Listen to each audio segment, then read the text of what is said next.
நம்ம பார்வையாளர்களுக்கெல்லாம் ஒரு வணக்கம். இன்றைக்கி நம்ம எங்கே இருக்கோம் அப்படின்னு பார்த்தீங்கன்னா, கள்ளக்குறிச்சி மாவட்டம் சங்கராபுரம் வட்டத்தில் இருக்கக்கூடிய ராவுத்தநல்லூர் அப்படின்ற ஊரில் தான் இருக்கோம். இங்கே என்ன சிறப்பு அப்படின்னா, இங்கே ஆஞ்சநேயர் வந்து வியாசரால் உருவாக்கப்பட்ட ஆஞ்சநேயர். வியாசர் வந்து நிறைய இடங்களில் ஆஞ்சநேயரை உருவாக்கி வச்சுட்டு போனார். அதுபோல் இங்கே ஒரு ஆஞ்சநேயர் இருக்குது. இந்த ஆஞ்சநேயருக்கு என்ன சிறப்புன்னு பார்த்தீங்கன்னா, மேல்கூரையே கிடையாது. மேல்கூரை இல்லாமல் 7 அடி உயரத்தில் ஒரே கல்லில் செஞ்சுருக்காங்க. அதாவது ஒரு முகமாக பார்த்திருக்கிறார். இவர்கிட்ட வேண்டும் வரங்களெல்லாம் கிடைக்கும். அப்படி நிறைய வரம் பெற்றவங்க நிறைய பேர், அதில் நானும் ஒருத்தன் அடியேன். ஏன்னா என் கழுத்தில் இந்த இடத்துல பாருங்களேன், இந்த இடத்துல தழும்பு இருக்கும். இங்கே பாருங்கள், இந்த கழுத்தை நல்லா க்ளோஸ்அப் பண்ணி காமிங்க. இங்கே ஒரு கட்டி மாதிரி எனக்கு கிட்டத்தட்ட 3 வருஷமாக அந்த கட்டி இருந்துச்சு. நிறைய வீடியோக்களில் நீங்கள் பழைய வீடியோக்களில் பார்த்துருக்கலாம். அந்த கட்டி இருந்துச்சு. அந்த கட்டி வந்து ஒரு 3 வருஷமாக நான் நிறைய வைத்தியம் பார்த்துட்டேன். சித்தாவில் பார்த்துட்டேன், இதில் பார்த்துட்டேன். இதாகலை. அப்புறம் ஒரு நாள் நண்பர் சொல்லி, என்னோடய மச்சான் சொல்லி தான் அந்த கோவிலுக்கு, ராவுத்தநல்லூர் கோயிலில் வெண்ணெய் வாங்கி சாத்தினேன். அன்னைக்கிலேருந்து அந்த கட்டியோட இது குறைஞ்சிருச்சு. தெய்வத்தால் ஆகாதினும் முயற்சி மெய்வருத்த கூலி தரும்னு சொல்லி நம்ம பழமொழி கேட்டிருப்போம். அது மாதிரி தெய்வம் சில காரியங்களை நிறைவேற்றி, சில காரியங்களை நம்ம சித்தா மருத்துவம் பார்த்து நம்மளுடைய உடம்புல இருக்க வைத்தியத்தை நோய்களை தீர்த்துக்குவோம். அந்த மாதிரி எனக்கு தெய்வம் வந்து இந்த காரியத்தை நிறைவேற்றி கொடுத்துருக்கு. என்னுடைய நோயை வந்து எனக்கு குணப்படுத்தி கொடுத்துருக்காரு இந்த ராவுத்தநல்லூர் ஆஞ்சநேயர். இந்த ஆஞ்சநேயருடைய பெருமைகளை பற்றி உங்களுக்கு சொல்லணும்னு தான் நான் அந்த வீடியோவே போடுறேன். இன்றைக்கி பார்த்திங்கன்னா சனிக்கிழமை இங்கே வந்திருக்கிறோம். ஏன்னா வடமாலை சாத்துவதற்காக வந்தோம். இந்த வழியாக தான் வந்தோம். பாருங்கள், இந்த மலை தான், அதுக்கு மேலே இருக்கிறது தான் சத்திமலை முருகன் கோவில் மேலே இருக்குது. மேலே ஒரு முருகன் கோவில் இருக்குது. அது ஒரு நாளைக்கு வீடியோ போடுறேன். இந்த மலை தான் வந்து ஆஞ்சநேயர் கையில் தூக்கிட்டு போகும்போது விழுந்ததாக சொல்கிறாங்க. இப்போ பார்த்தீங்கன்னா வெறிச்சோடி கிரணப்பாடுது பார்த்தீங்களா. இந்த பக்கம் கடைகளோ எதுவும் கிடையாது. கோவிலை கும்பாபிஷேக பணிக்காக ரெடி பண்ணிக்கிட்டு இருக்காங்க. இன்றைக்கி சனிக்கிழமை நம்ம வந்திருக்கோம். ஏன்னா முன்னக்கூட்டியே சொன்னால் தான் இந்த வடமாலை இது பண்ணுவாங்க, அதுக்காக வந்திருக்கோம். இப்போ நம்ம பாருங்கள், இப்போ பாருங்கள் யாருமே இல்லை. இன்றைக்கி சனிக்கிழமைனால யாருமே கிடையாது. இப்போ எங்கள் மற்ற கோயிலில் பார்த்திங்கன்னா சனிக்கிழமை ஆஞ்சநேயர் கோயில் வித்தியாசமாகவும் இருக்கும். ஆனால் இங்கே வந்து ஞாயிற்றுக்கிழமை, இங்கே பாருங்கள் சுற்றியில் நான் காமிக்கிறேன், எல்லா இடத்துலையும் கேமரா காமிக்கிறேன். எங்கேயுமே ஆள் கிடையாது. நான் மட்டும் தான் நின்று பேசிகிட்டு இருக்கேன். இதுதான் கோவிலோட ராஜகோபுரம் பாருங்கள். இதான் கோயிலோட நுழைவாயிலும் கூட வேலைகள் நடந்துகிட்டு இருக்குது. கோயிலோட திருப்பணிகள் நடத்திக்கிட்டு இருக்காங்க. இதுதான் கோயிலோட ராஜகோபுரத்தை பாருங்கள். நான் கும்பாபிஷேகம் வைக்கல, கும்பாபிஷேகம் கூடிய சீக்கிரத்தில் வைப்பதற்கு ஏற்பாடு பண்ணிகிட்ருக்காங்க. இப்போ ராஜகோபுரத்தோட அழகாக பாருங்கள். இந்த ஆஞ்சநேயர் வந்து முனிவரால் பிரதிஷ்டை பண்ணப்பட்டவர்.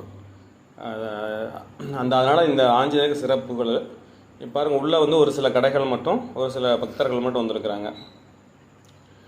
வியாச முனிவரால் பிரதிஷ்டை பண்ணப்பட்டவர்னு சொல்கிறாங்க. வியாச முனிவர்ன்றவர் ஒரு சில இடங்களில் இந்த ஆஞ்சநேயரை பிரதிஷ்டை பண்ணியிருக்காராம். அதில் ஒரு இடம் தான் இந்த இடமா இருக்குது. ஆனால் இந்த ஆஞ்சநேயர் வந்து ரொம்ப விசித்திரமானவர்.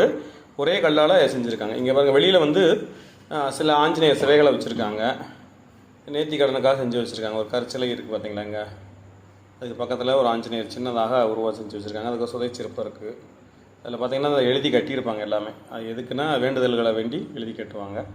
இங்கே பாருங்கள், அந்த கல் ஆஞ்சநேயர் வந்து அந்த மலையை தூக்கிட்டு இருக்கார். அதுக்கு பிறகு சின்ன ஆஞ்சநேயர் இருக்கார். அதுக்கு பிறகு ஒரு ஆஞ்சநேயர் கருடாழ்வாரை பார்க்குறோம். இவர் தான் கருடாழ்வார். பெருமாளுக்கு 2 பேர் ஆஞ்சநேயர், கருடாழ்வாரம். அதுக்கு சுதைச்சிருப்போம் ஆஞ்சநேயர் சிற்பம் தான். கீழே பூட்டெல்லாம் போட்டிருக்காங்க பார்த்தீங்கன்னா. அந்த பூட்டெல்லாம் எதுக்குன்னா வேண்டுதல் வேண்டி பூட்டுகளை போட்டு பூட்டுறாங்க. அந்த இடத்துல நம்ம ஏதாவது ஒரு கஷ்டம் கவலை தீரணும்னா அந்த பூட்டை வாங்கி அங்கே பூட்டுறாங்க. இது உடஞ்சி காணப்படுது. இது பக்கத்தில் ஒரு ஆஞ்சநேயர் வாழை சுருட்டி இருக்கார் பாருங்கள். இவரும் ஆஞ்சநேயர் தான். இங்கே ஞாயிற்றுக்கிழமை ரொம்ப சிறப்பாக இருக்கும். அதுக்கு பக்கத்தில் ஒரு கல் ஆஞ்சநேயர் இருக்கார். அப்படியே நம்ம பார்த்துட்டு வரோம் பாருங்கள். இங்கே நம்ம ஆஞ்சநேயருடைய சிற்பத்தை தான் இங்கேயும் பார்த்துட்ருக்கோம். நம்ம அதாவது இன்றைக்கி விட்டுட்டு நாளை ஞாயிற்றுக்கிழமை வருவோம். அப்போ வந்து பார்த்திங்கன்னா இந்த இடம் எப்படி இருக்குன்றதை அப்புறம் நான் அதை வீடியோ போடுறேன் பாருங்கள். இன்றைக்கி முதல் நாள் வந்தனால வீடியோ போடுறேன். ஃப்ரீயாக இருக்கிறனால எல்லாத்தையும் பார்த்துட்டு வந்துட்டுருக்கோம். எங்கள் கோயிலில் கட்டுமானப்பட்டி உள்ளே வந்து கோயிலுக்குள்ளே வந்துட்டோம். எங்கள் கோவிலோட அந்த சாமிக்கு வஸ்திரத்தெல்லாம் மடித்து வச்சுக்கிட்டு இருக்காங்க பார்த்தீங்களா. இப்போ ஆஞ்சநேயரை பாருங்கள், உள்ளே நான் காமிக்கிறேன் பாருங்கள் எப்படி இருக்கார் பாருங்கள். இந்த ஆஞ்சநேயருக்கு என்ன ஒரு விசேஷம் அப்படின்னு பார்த்தீங்கன்னா, வெட்ட வெளியில் இருக்கார். மேலே கோபுரமோ இதுவோ கிடையாது. வந்து மேலே விமானமோ மேற்கூரையோ கிடையாது. ஆஞ்சநேயருக்கு வெட்ட வெளியில் தான் இருக்காருங்க. அப்புறம் ஆஞ்சநேயரோட அழகாக பாருங்கள். அந்த திருவாட்சி, அந்த வாளுக்கிட்டே திருவாட்சி எப்படி செஞ்சு வச்சுருக்காங்க பாருங்கள். அதோட ஆஞ்சநேயரோட அந்த கோரப்பல் ஒரே கல்லில் அந்த ஆஞ்சநேயர் வடிவம் வச்சுருக்காங்க. இப்போ உள்ளே வந்து கட்டுமான பணிகள்லாம் முடிஞ்சிருக்கு. இல்லை மண்டபம் இருக்குது. இங்கே பெருமாள் சந்நிதி ஒன்று ரெடி பண்ணுறாங்க. பெருமாள் சன்னதி பாருங்கள். நம்ம இப்போ உள்ளே வந்து ஃபுல்லாக யாருமே இன்றைக்கி சனிக்கிழமனால ஒருத்தர் உள்ளே கிடையாது. ஒரு சில பக்தர்கள் மட்டும் அந்த வேலை பார்த்துக்கிட்டு இருக்காங்க. இப்போ வாங்க நம்ம வெளியில் போகலாம், வெளியில் போய் பார்ப்போம். இங்கே பாருங்கள், உள்ளே வந்து நம்ம பார்த்துட்டு இப்போ வெளியில் நம்ம கிளம்ப பாருங்கள். பாருங்கள் வெளியில் இப்போ ஞாயிற்றுக்கிழமை இன்றைக்கி வந்திருக்கோம். ஞாயிற்றுக்கிழமை பாருங்கள் இப்போ எப்படி இருக்குது பாருங்கள். ஞாயிற்றுக்கிழமை நேற்று சனிக்கிழமை வந்துட்டு போனேன், இன்றைக்கி ஞாயிற்றுக்கிழமை வந்திருக்கேன். இங்கே பாருங்கள் இப்போ எவ்வளோ கடைகளும் எவ்வளோ இது கூட்டமும் வந்திருக்குன்னு பாருங்கள். துளசி விற்கிறவங்க விற்கிறாங்க, ஆஞ்சநேயர் பக்தர்கள் அதை என்னென்ன பொருட்கள் வேணுமோ அத்தனை பொருட்களும் விற்கிறாங்க. பூ, அந்த கயிறு, இந்த மாதிரி இதெல்லாம் இங்கே விற்றுக்கிட்டு இருக்காங்க பார்த்தீங்களா. இப்போ நம்ம உள்ளே போயிட்டுருக்கோம், சுவாமியை கும்பிட்றதுக்காக உள்ளே போயிட்டுருக்கோம். நேற்று பார்த்தோம்னா நேற்று யாருமே இல்லை. இன்றைக்கி எவ்வளோ கூட்டம் வந்திருக்கு பாருங்க. இப்போ நான் ஒரு 10 மணிக்கு உள்ளே வந்திருக்கேன். 10 மணிக்கு இன்னும் 11 மணி 12 மணி ஆகும்போது ரொம்ப கூட்டம், ஆஞ்சநேயர் பக்தர் கூட்டம் நிறைய வரும். இங்கே துளசி மாலை, வெற்றிலை மாலை இதுதான் ஃபேமஸ். இந்த எலுமிச்சம்பழம்லாம் வச்சு இங்கே திருஷ்டிலாம் இது பண்ணுவாங்க. நேற்று இந்த இடத்துல வீடியோ போட்டேன் பார்த்தீங்களா, யாருமே இல்லை. இன்றைக்கி பாருங்கள் எவ்வளோ பேர் நிற்கிறாங்க பார்த்தீங்களா. நேற்று நான் மட்டும்தான் அந்த இடத்துல இருந்து வீடியோ போட்டுக்கிட்டு இருந்தேன். இன்றைக்கி எவ்வளோ பேர் அந்த ஆஞ்சநேயரை வழிபடுறதுக்காக எவ்வளோ பக்தர்கள் வந்திருக்காங்க பாருங்கள் கோவிலுக்கு. ஆஞ்சநேயர் வழிபாடு நடத்திட்டு இருக்காங்க. இந்த ராவத்தநல்லூரில் வந்து ரொம்ப விசேஷம் இந்த ஆஞ்சநேயர் கோவில் தான். ரொம்ப அற்புதமான ஆலயம். இங்கே முருகன் கோவில் இருக்குது, இந்த ஆஞ்சநேயருக்கு தான் ரொம்ப விசேஷம். என்னென்னா இந்த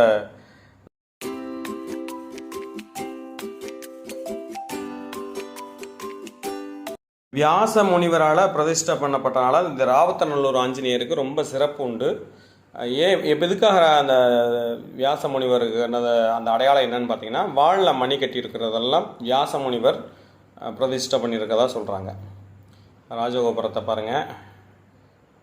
இப்போ நம்ம கோவிலில் பாருங்கள் என்ன வழிபாடெல்லாம் பண்ணி எவ்வளோ எலுமிச்சம்பழத்தெல்லாம் உடச்சிருக்காங்க பார்த்தீங்களா. அந்த எலுமிச்சம்பழ வழிபாடு என்னன்னா, கந்திஷ்டி போவதற்காக அந்த காலில் சுற்றிட்டு தலையை சுற்றிட்டு காலில் வச்சு உடச்சி போட்டிருக்காங்க பார்த்தீங்களா எலுமிச்சம்பழத்துங்க. பாருங்கள் எவ்வளோ பக்தர்கள் வந்து இந்த எலுமிச்சம்பழத்தை சுற்றுறாங்க பார்த்தீங்களா. இந்த மாதிரி சுற்றி அவங்களுடைய அந்த திருஷ்டி போகணும் அப்படின்றதுக்காக இது பண்ணுறாங்க. இங்கே நாமமெல்லாம் போட்டு விடுவாங்க கோவில், அவங்களே வந்து அர்ச்சகர்கள் நாமம் போட்டு விடுவாங்க. இங்கே பாருங்கள் இந்த உடைக்கிறாங்க பாருங்கள். இந்த ஒரு பெண்மணி எப்படி உடைக்கிறாங்க பார்த்தீங்களா, அப்படி மிதிச்சு உடைச்சிட்றாங்க. முடைச்சா அந்த நம்மளுடைய அந்த கண் திருஷ்டி ஆகப்பட்டது போகிறது ஒரு நம்பிக்கை. ஆஞ்சநேயர் தீர்த்து விடுவார். ஏன்னா வந்து சனீஸ்வர பகவான் பிடிக்காத 2 பேர் யாருன்னா, ஒன்று ஆஞ்சநேயர், இன்னொன்று வந்து விநாயகர். அதனால் ஆஞ்சநேயரை வழிபட்டால் ரொம்ப சிறப்பு உண்டு. அதனால தான் ஆஞ்சநேயரை வந்து வழிபடுறாங்க. பாருங்கள் எவ்வளோ மக்கள் வந்து மரத்தடியில் உட்காந்துருக்காங்க. கடைகள் எவ்வளோ கடைகள் வந்திருக்கு பாருங்களேன். பொம்மை கடைகள், அந்த தேங்காய் பழம் விற்கிற கடைகள், எல்லா கடைகளும் எவ்வளோ கடைகள் வந்துச்சு பார்த்தீங்களா. சனிக்கிழமை பார்க்குறதுக்கும் இப்போ ஞாயிற்றுக்கிழமை பார்க்குறதுக்கும் எவ்வளோ வித்தியாசம் இருக்குது பாருங்கள். பாருங்கள் எவ்வளோ க்ரௌடு, எவ்வளோ கூட்டம் வந்திருக்கு பார்த்தீங்களா. பாருங்கள் எவ்வளோ பேர் ரயிலில் நிற்கிறாங்க பாருங்கள். மக்கள் பூரா அப்படியே ரயிலில் நின்று வழிபாடு பண்ணுறாங்க. அன்னதானம் பண்ணுறாங்க. இங்கே அன்னதானம்லாம் நடந்துகிட்டு இருக்குது. சிறப்பாக அன்னதானம் பண்ணிகிட்டு இருக்காங்க. இங்கே மக்களுடைய கூட்டத்தை நம்ம பார்க்க முடியுது. இங்கே பாருங்கள் அந்த மலையை இங்கேருந்து பார்க்கும்போது மலை அவ்வளோ அழகாக தெரியுது பாருங்கள். அந்த மலை ரொம்ப இதுதான் சஞ்சீவி மலைன்னு சொல்கிறாங்க.